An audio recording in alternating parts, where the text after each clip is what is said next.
आज हम पढ़ेंगे एक पोयम के बारे में जो है a tiger in the zoo and it is written by Leslie Norris.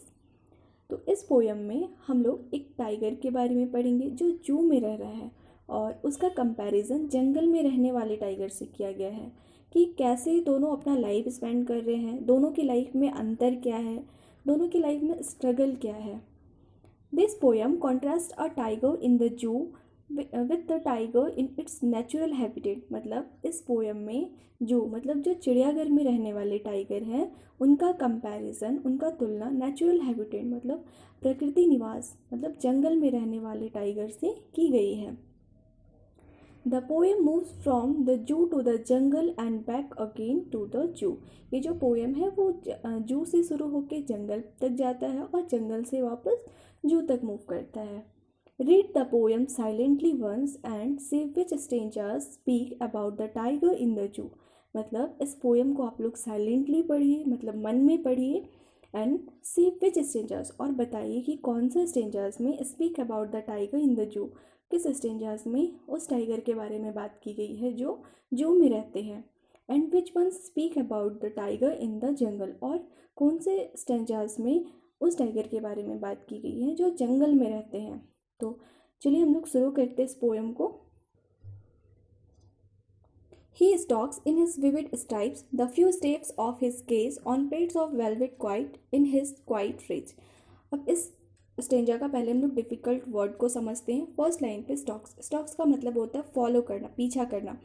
और फर्स्ट लाइन में एक वर्ड है विविड, विविड का मतलब होता है हैविंग डीप वे ब्राइट कलर। जो टाइगर का कलर होता है ना ब्राइट कलर, मतलब येलो एंड ब्लैक कलर जो होता है उसके बारे में बात हो रही है। एंड थर्ड लाइन में पेट्स, पेट्स का मतलब होता है यहाँ पे the pause of the tiger, मतलब टाइगर के पंजे के बारे में बात हो रही है। एंड लास्ट लाइन में रेज, रेज का मतलब होता है वॉयलेंट अनकंट्रोलेबल एंगर, मतलब बहुत ही ज़्यादा गुस्सा होना।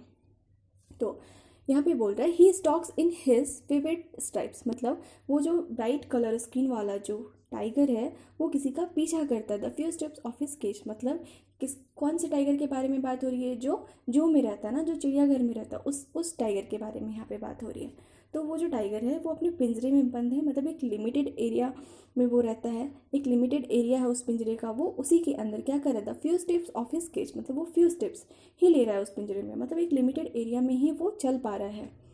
On pets of velvet quite, यहाँ पे उसके पंजे का कंपैरिजन किया गया है वेलवेट से, मतलब वेलवेट से मतलब जो बहुत ही क्या है मुलायम है, मखमली है। यहाँ का जो टाइगर, यहाँ पे जो टाइगर है उसके पंजे का कंपेयर वेलवेट से किया गया है। और इसकी जो पैरों की आवाज़ है ना जब वो चलता है, वेलवेट क्वाइट मतलब वो बिल्कुल ही नहीं आती है ना, जब वो उस पिंजरे में जब वो चलता है तो क्या होता है बिल्कुल ही आवाज़ नहीं आती। क्यों? क्योंकि उसका जो पंजा वो बहुत ही मखमली है, मुलायम है। इन इज क्वाइट रेस, यहाँ पे लास्ट लाइन में क्वाइट का मतलब होता है शांत और रेस का मतलब क्या होता है एक्सट्रीम एंगर, मतलब बहुत ही ज़्यादा गुस्सा होना। तो ये दोनों अपोजिट वर्ड्स है। तो यहाँ पे पॉइंट बोलना चाह रहे हैं कि जब वो गुस्सा होता है, मतलब उसका जो गुस्सा है ना उस पिंजरे के अंदर क्या होता है शांत होता है, वो अपने गुस्सा को कंट्रोल कर रहा है और वहाँ पे क्या कर रहा है घूम रहा है, मतलब वो अपने गुस्सा को दबाकर चुपचाप वहाँ पे घूम रहा है। यहाँ पे जो टाइगर है वो एक जू में रहने वाला टाइगर है ना, और वो एक लिमिटेड एरिया में ही चल रहा है, लिमिटेड एरिया में ही वो घूम रहा है। और उसके जो पंजे हैं वो बहुत ही ज़्यादा मुलायम है, जिसकी वजह से वो जब चलता है तो बिल्कुल भी आवाज़ नहीं आती, बिल्कुल शांत होता है, पता भी नहीं चलता है। और उस पिंजरे के अंदर वो अपने गुस्से को शांत करके, मतलब दबा के उस पिंजरे में वो घूम रहा है। He should be lurking in shadow, sliding through long grass near the water hole where plum deer pass। मतलब यहाँ पे इस स्टेंजा में जो जंगल में रहने वाले जो टाइगर होते हैं उनकी रियल पर्सनालिटी क्या होती है, वो रियल में क्या करते हैं उसके बारे में बात हो रही है। तो यहाँ पे नियर द वाटर होल मतलब कि जो वाटर के जो सोर्स होते हैं, स्रोत होते हैं ना, नदी वगैरह, तो वहाँ पे क्या होते हैं वेयर प्लम डियर पास, वहाँ पे जो मोटे मोटे मोटे ताजे जो हिरन होते हैं वो पानी पीने के लिए आते हैं, है ना।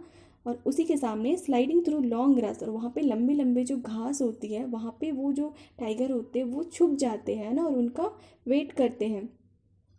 He should be lurking in Shadow, और जैसे ही वो आते हैं तो वो क्या करते हैं उनका शिकार, मतलब वो छुप के वहाँ पे वेट करते हैं और जैसे वो आते हैं उनसे लड़ाई करते हैं, मतलब झपटते हैं उन्हें, है ना, शिकार करते हैं और उन्हें पकड़ लेते हैं और उसके बाद वो उन्हें खाते हैं। तो यहाँ पे असल में जो टाइगर होता है, रियली में जो टाइगर होते हैं, वो उनका रियल पर्सनैलिटी क्या होता है, वो जंगलों में क्या करते हैं, उसके बारे में यहाँ पे पॉइंट बताना चाह रहे हैं। तो वो क्या करते हैं रियल में, वो जो लंबे लंबे घास होते हैं जल स्रोत के सामने, मतलब जल के सोर्स के सामने, वहाँ पे जहाँ पे मोटे मोटे मोटे ताजे जो हिरन होते हैं वो क्या करने आते हैं, पानी पीने के लिए आते हैं। तो वहाँ पे वो छुप कर उनका इंतज़ार करते हैं, मतलब घात लगाए हुए वहाँ बैठे होते हैं और जैसे ही उन्हें मौका मिलता है वो उन्हें पकड़ लेते हैं और खा लेते हैं। मतलब इस तरह से वो अपना जीवन जो है वो जंगल में बिताते हैं। उनका रियल लाइफ ऐसा होना चाहिए। He should be snarling around houses at the jungle's edge, wearing his white fangs, his claws, terrorizing the village. यहाँ पे जो फर्स्ट लाइन में स्नाल्स है उसका मतलब होता है मैक्सन एंग्री, मतलब दहाड़ मारना, चेतावनी देना। वेयरिंग का मतलब होता है अनकवरिंग, एक्सपोजिंग, मतलब कोई भी चीज़ को दिखाना। फैंग्स का मतलब होता है लार्ज साफ चोट, है ना, मतलब जो टाइगर के तीखे तीखे जो दांत होते हैं ना, उनके बारे में बात की गई है। तो यहाँ पे he should be snarling around houses at the jungles it's, मतलब जो जंगल में रहने वाले जो टाइगर होते हैं उन्हें कैसा होना चाहिए, है ना, उनके बारे में बात की गई है। उन्हें जंगल के पास किनारे जो घर है वहाँ पे उन्हें क्या करना चाहिए, घूमने चाहिए और उन्हें ज़ोर ज़ोर से क्या करना चाहिए, दहाड़ना चाहिए, चेतावनी देना चाहिए लोगों को, है ना, वार्निंग देना चाहिए कि हाँ मैं आ रहा हूँ। Wearing is white fangs is claws terrorising the village, मतलब उनके जो तीखे तीखे जो दांत है उन्हें दिखाना चाहिए, पंजे दिखाना चाहिए, है ना, और पूरे गांव के लोगों को क्या करना चाहिए, डराना चाहिए।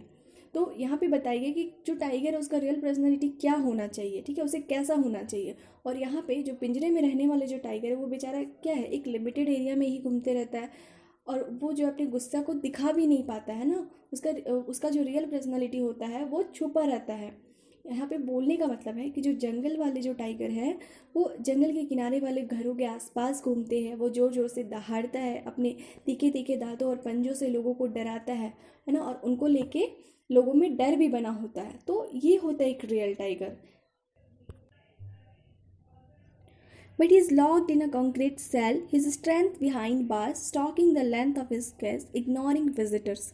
कंक्रीट का मतलब होता है ईंट पत्थर, है ना, जो एक कंक्रीट जो होता है वो एक ऐसा मटेरियल होता है जिसका यूज़ बड़े बड़े बिल्डिंग्स बनाने के लिए किया जाता है। तो टाइगर का जो सेल है वो क्या है, बहुत ही मजबूत है, कंक्रीट का बना हुआ है ना, but is locked in a concrete cell, और उस कॉन्क्रीट सेल में, उस मजबूत बने हुए दीवालों के पीछे, उस पिंजरे में वो क्या है, बंद है, लॉक्ड है। हिज स्ट्रेंथ बिहाइंड बार्स, और उसके साथ साथ उसकी जो स्ट्रेंथ है, उसकी जो ताकत है वो भी उस बार्स के पीछे है ना, वो अपनी रियल पर्सनैलिटी उस पिंजरे के अंदर नहीं दिखा पाता है ना, उसकी जो रियल पर्सनैलिटी है वो उसके साथ साथ क्या है, उस पिंजरे में बंद है। Stalking the length of his cage, उस जो केस का जो लेंथ है ना उसी में वो क्या करते रहता है, घूमते रहता है। इग्नोरिंग विजिटर्स, और विजिटर्स को क्या करता है, जो वहाँ पे विजिटर्स आते हैं उन्हें इग्नोर कर देता है। क्यों, क्योंकि उसे पता है ना, उस टाइगर को पता है कि पिंजरे में वो बंद है और उससे अगर वो अपनी ताकत स्ट्रेंथ दिखाता है तो कोई भी लोग उससे डरेंगे नहीं, है ना, इसलिए वो उन्हें डराने की कोशिश भी नहीं करता है, इग्नोर करता है उन्हें। तो इस स्टैंजा में पॉइंट बता रहे हैं कि पिंजरे में जो बंद टाइगर है ना, वो क्या करता है, एक लिमिटेड एरिया में रहता है और उस पिंजरे में उसके साथ साथ उसका जो रियल स्ट्रेंथ है, मतलब उसका जो रियल ताकत है, रियल पर्सनालिटी है, वो भी उस पिंजरे में बंद होता है और वो एक लिमिटेड एरिया में रहता है, लिमिटेड एरिया में ही चलते रहता है और वो लोगों को इग्नोर करता है, मतलब उन्हें अपनी ताकत नहीं दिखा पाता है। He hears the last voice at night, the patrolling cars, and stars with the brilliant eyes at the brilliant stars. Patrolling का मतलब होता है पुलिस किसी भी एरिया को जो चक्कर लगाती है वहाँ पे सेफ्टी बनाए रखने के लिए, सुरक्षा बनाए रखने के लिए, उन्हें हम पेट्रोलिंग बोलते हैं। He hears the last voice at night the patrolling cars. यहाँ पे पॉइंट बताना चाह रहे हैं, पॉइंट बता रहे हैं, जो जू में रहने वाले टाइगर है, पिंजरे में बंद है, वो क्या करते हैं, रात में जब ये पुलिस है ना, पेट्रोलिंग कार्स जो है वो चक्कर लगाती है, मतलब घूमती है, तो वो क्या करते हैं, उनकी आवाज़ों को सुनते रहते हैं। And stars with his brilliant eyes at the brilliant stars, और अपनी चमकती हुई आँखों से, चमकती हुई आँखों के साथ उन चमकती हुई स्टार्स को, सितारों को वो देखते रहता है। इस स्टेंजा में पॉइंट बताना चाह रहे हैं कि वो रात में जो टाइगर होता है पिंजरे वाला, वो क्या करता है, वो पेट्रोलिंग कार्स की आवाज़ सुनता है ना, और चमकती हुई सितारों को अपनी चमकती हुई आंखों से देखते रहता है।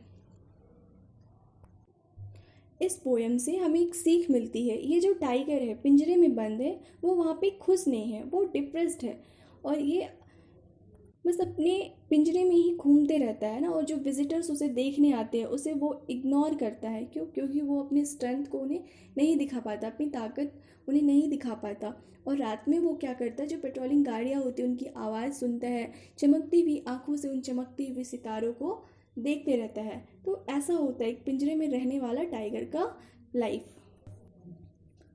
अब लास्ट में हम लोग इसके पोएटिक डिवाइसेस को समझते हैं जो इस पोएम में यूज़ किया गया है। तो फर्स्ट स्ट्रेंजर्स देखिए, स्ट्राइप्स क्या हो जाएगा A, case B, quite C, and last phrase क्या हो जाएगा बी। तो इसका पोइट राइमिंग स्कीम क्या हो जाएगा A B C B. Second stage यहाँ पे देखिए, shadow A, grass B, hole C, and last हो जाएगा बी, क्योंकि ग्रास एंड पास क्या हो रहा है, राइम हो रहा है, तो A B C B. Third stanza में देखिए, houses A, edge B, third क्या हो जाएगा close C, and last village क्या हो जाएगा बी, क्योंकि ए, तो इसका क्या हो गया ए बी सी बी, क्योंकि एज और विलेज लास्ट का जी ई और विलेज का जी क्या हो रहा है, मिल रहा है। फोर्थ स्टेंजर्स में देखिए, cell A, bars B,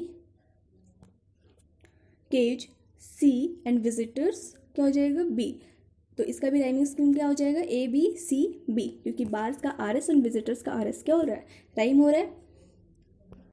last stranger का देखिए, नाइट हो जाएगा A, cars B, eyes C, and last क्या हो जाएगा बी, क्योंकि जो लास्ट सेकेंड वाला लाइन का जो कार्स है वो क्या हो जा रहा है आर एस, एंड स्टार्स का आर एस। तो ये क्या हो जाएगा इसका rhyming scheme A B C B. तो इस पोएम में एक इसका जो राइमिंग पोएटिक जो डिवाइस है वो क्या है, सभी का सेम है, क्या हो जाएगा सारा का ए बी सी बी। तो ये था हमारा poem a tiger in the zoo, written by Leslie Norris.